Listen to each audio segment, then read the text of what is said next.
प्यारे छात्रों छात्राओं, आज हम सभी लोग विशेष प्रयोजन से आपके सम्मुख उपस्थित हैं।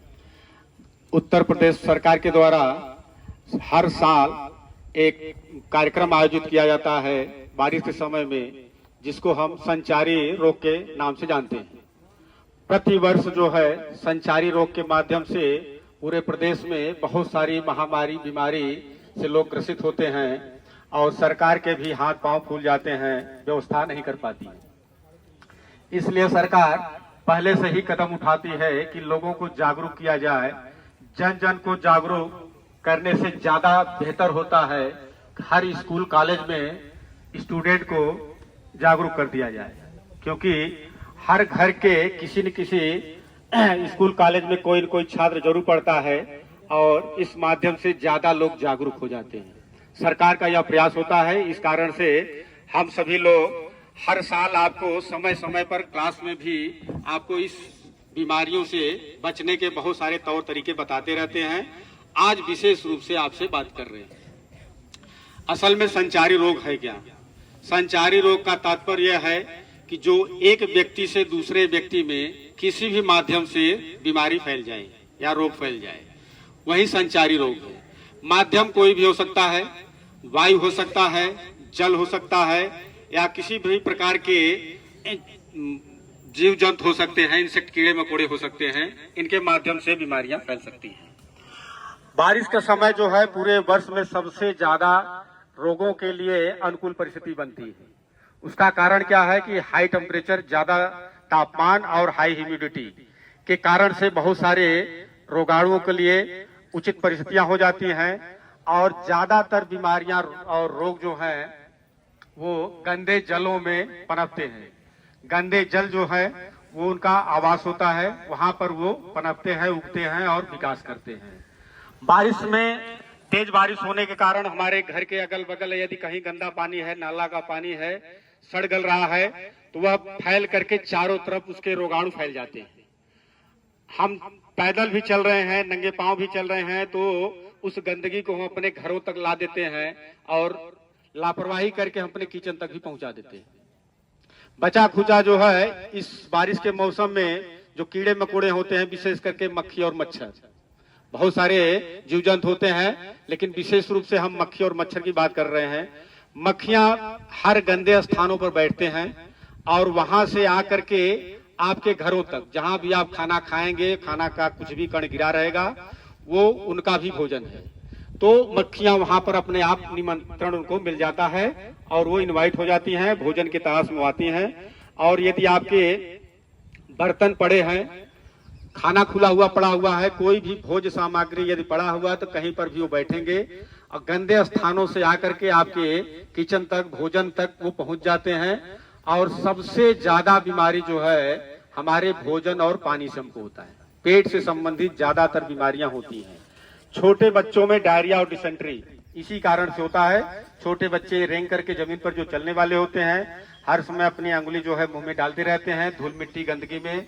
जहां से भी हम चल करके आए हैं, गंदा कचरा से आए हैं, घरों में लगा हुआ कचरा, उसी कचरे पर, गंदगी पर वो बच्चा भी डाल रहा है, घूम रहा है और अंगुली को मुंह में डाल रहा है और डायरिया, डिसेंट्री, बहुत सारे रोगाणु उसके शरीर में प्रवेश करते रहते हैं। पेट में इन्फेक्शन होता है, संक्रमण होता है। हम हॉस्पिटल दौड़ते रहते हैं और इलाज कराते रहते हैं, लौट करके फिर उसी जगह आ जाते हैं। हमारे अंदर कोई बदलाव नहीं होता, हम दवा करके परेशान रहते हैं। छोटे बच्चों में ये प्रॉब्लम हो जाती है। बड़ों में जो है कॉलरा का रूप ले लेता है, विब्रियो कॉलरा, जीवाणु जैसी बीमारियां हो जाती हैं।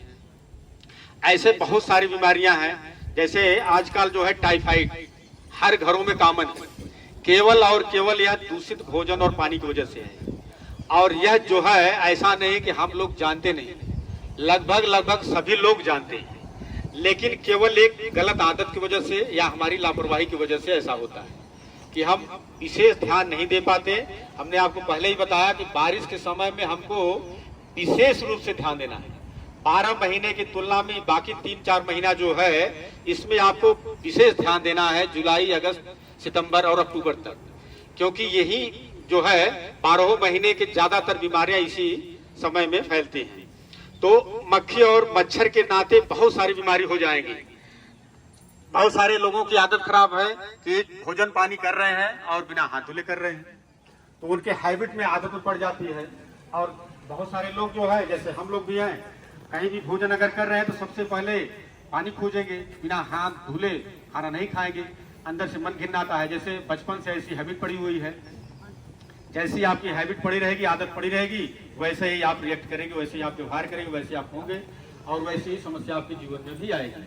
आप रोज गलती कर रहे हैं, आपको एहसास ही नहीं रहा है हम गलती कर रहे हैं। इस कारण से समय समय पर हम लोगों को बताना पड़ता है कि आप कैसे क्या करें। प्रतिदिन आप घर पर अवश्य अपना हैंड वॉश करिए, बिना हाथ धुले किसी कीमत पे नहीं खाना है। व्यक्तिगत साफ सफाई विशेष रूप से, और इसके बाद अपने घर परिवार की साफ सफाई। आपके नाखून जो है सप्ताह में एक बार अवश्य कटने चाहिए, क्योंकि भोजन आप हाथ से अगर कर रहे हैं तो नाखून में ही गंदगी होती है और इस कारण से गंदगी के माध्यम से आपके शरीर में बीमारियां पहुंचेंगी। घर परिवार के अगल बगल में साफ सफाई में विशेष ध्यान दीजिए। जैसे कि इसी पर एक बार जो है प्रधानमंत्री ने झाड़ू उठाया था स्वच्छ भारत अभियान के संदर्भ में। आप जानते हैं कि बहुत सारे पूजा पाठ जो किए जाते हैं, तीज त्योहार आते हैं, बिना व्यक्तिगत साफ सफाई और घर के साफ सफाई के बगैर कोई भी पूजा जो है संपन्न नहीं हो सकती।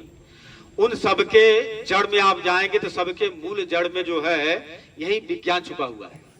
उसको चाहे आप देवी देवता के रूप में समझते हो या हम लोग जो है इसको प्रकृति के रूप में समझते हैं, हर जगह इस तरह से जोड़ा गया है कि आप बगैर साफ सफाई के स्वस्थ नहीं रह सकते। इसलिए अगर आपको स्वस्थ रहना है तो व्यक्तिगत साफ सफाई पहले, इसके बाद अपने जहां पर हम रहते हैं घर के आंगन से लेकर के घर में अड़ोस पड़ोस अगल बगल साफ सुथरा होना चाहिए। यदि साफ सफाई अच्छी तरह से नहीं है तो आप हर समय जो है शत्रुओं के बीच में समझ लिए रह रहे हैं। आप ऐसे जगह रह रहे हैं जहां पर आपके चारों तरफ शत्रु हैं और अब आपका मालिक भगवान ही है, क्योंकि आप जो है अपने आप को शत्रु के हवाले कर दिया है। इस कारण से टाइफाइड से, मलेरिया से, डेंगू से बच पाना मुश्किल है यदि आपके आदत में, स्वभाव में, आचरण में ऐसा नहीं है कि आप साफ सफाई को विशेष प्रियॉरिटी अगर आप नहीं दे पा रहे हैं, नहीं दे पाएंगे तो हर घर में टाइफाइड के लिए हॉस्पिटलों में इलाज कराते रहेंगे और सिर्फ गंदगी के कारण से है। चाहे वो पानी में गंदगी हो जो आप पीते हैं, इसीलिए हैंडपंप का पानी या नलकूप का पानी जो ताजा पानी मिले वो सबसे बेहतर होता है। कुएं का पानी इसी कारण से डॉक्टर भी बताते हैं कि नहीं पीना चाहिए। बारिश के समय में 12 महीने पी सकते हैं, प्रॉब्लम नहीं है। बारिश के समय में कुएं का पानी नहीं पीना चाहिए। अगर आप ध्यान देंगे अगल बगल तो जो कुएं आपके अगल बगल में बने होंगे तो वहां चबूतरा भी बना होगा ऊंचा, ताकि उसके अगल बगल इर्द गिर्द में पानी न लगने पाए कुएं के पास, क्योंकि बारिश में जो गंदा पानी होता है वो रिस करके कुएं में चला जाएगा। उसी पानी को आप पी रहे हैं तो पूरा परिवार जो है निश्चित रूप से टाइफाइड से ग्रसित हो जाएगा। गंदे पानी की वजह से ही टाइफाइड बीमारी फैलती है।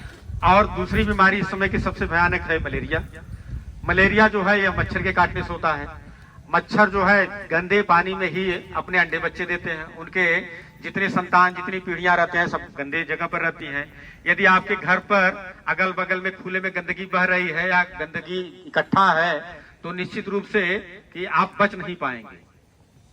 तो आपको ध्यान देना है कि आपके अगल बगल कहीं भी गंदा पानी इकट्ठा न होने पाए, और जो गंदा नाला बह भी रहा हो अगर तो उसको पक्का नाला जरूर बनवाया जाए, सुख्ता बनाया जाए, उसको ढका रहे। और समय समय पर मिट्टी के तेल तो बंद हो चुका है, नहीं तो मिट्टी के तेल या डीजल समय समय पर गंदे नाले में या ऐसे गंदे जगह पर जहाँ पानी इकट्ठा है थोड़ा सा गिरा देने से जो मच्छर के लार्वा होते हैं वो उसमें पनप नहीं पाएंगे, उसमें श्वास नहीं ले पाएंगे, जीवित नहीं रह पाएंगे। मच्छरों के रोकथाम के लिए एक तरीका ये भी है। मच्छर से और बचने के ज्यादा बेहतर तरीका होगा कि आप जो है मच्छरदानी का जरूर प्रयोग करिए। मच्छरदानी के प्रयोग से आप बिल्कुल काफी हद तक रात में तो निश्चित रूप से आप जो है बचे रहेंगे। रात में तो बच जाएंगे। दिन वाला भी मच्छर है और बहुत बदतमीज टाइप, ढीठ टाइप मच्छर है जिसको हम लोग डेंगू के नाम से जानते हैं। डेंगू एक ऐसा मच्छर है, डेंगू बीमारी करने वाला, कि जो दिन में काटता है। रात में तो हम मच्छरदानी से बच लेंगे, दिन में डेंगू सोता है। और इस साल जो है अभी बारिश कम हुई है, इस कारण से डेंगू का प्रकोप भी कम है। जितना ज्यादा बारिश होता है, जितना ज्यादा पानी इकट्ठा होता है, आपके कहीं घर में, कहीं टायर में पानी इकट्ठा हो रहा है, छतों पर, किसी टीन के डब्बे में, प्लास्टिक के डब्बे में, या किसी भी जगह पर यदि पानी इकट्ठा हो रहा है, या कूलर में ही पानी इकट्ठा लोग कर देते हैं, अब छोड़ दिए हैं, भूल गए हैं, तो वहाँ भी विशेष करके ज्यादातर साफ सफाई वाली जगह पर अंडे बच्चे देते हैं। तो ये बड़े शहरों का रोग था, लेकिन धीरे धीरे जैसे जैसे हम लोग ग्रामीण अंचल से शहरीकरण में परिवर्तित कर रहे हैं अपने आप को, तो बीमारी भी अपने आप को एडवांस कर रही है। बीमारी भी शहर से आकर के देहात में आ रही है, क्योंकि उसको भी ये फैसिलिटी सुविधा जो है गांव में भी मिल रहा है।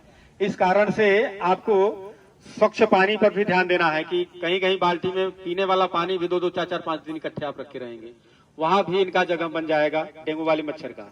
और डेंगू का इस समय कोई इलाज नहीं है, अभी तक कोई भी इलाज नहीं है। भगवान भरोसे है कि आप परहेज करके जितना बच जाएं। इस कारण से डेंगू न होने पाए फुल कपड़े पहनिए, बारिश के समय में विशेष रूप से आप ध्यान रखिए।